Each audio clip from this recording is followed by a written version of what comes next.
तुकाराम महाराज या अभंगातनं म्हणतात की मला नामस्मरणाची गोडी खूपच वाढलेली आहे आणि त्यामुळं मला सतत नामस्मरण करावं असं वाटतं, कारण त्याच्यामुळं मला खूप सुख मिळत असतं. सुकाळ हा दिवस रजनी नित्यधनी नवीन करून शेवू नाना परी राहे उरी सोडीन सारे ऐसा नाही झरा पंक्ती करा समवेत तुका म्हणे बरवा पाहना कान्हाबाई माऊलीचा.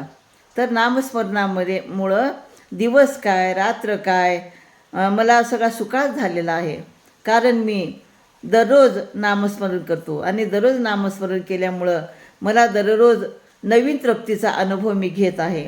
मी नामाचे सेवन विविध प्रकारे करतो, म्हणजे कधी भजन करतो, कधी कीर्तन करतो, कधी अभंग गातो आणि नामस्मरण करतो.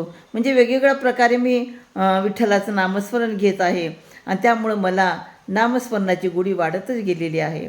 हरिभक्ताच्या पंक्तीत बसून, म्हणजे संताच्या पंक्तीत बसून किती नामाचे सेवन केले तरी तो प्रेमसुखाचा झरा संपतच नाही, सरतच नाही.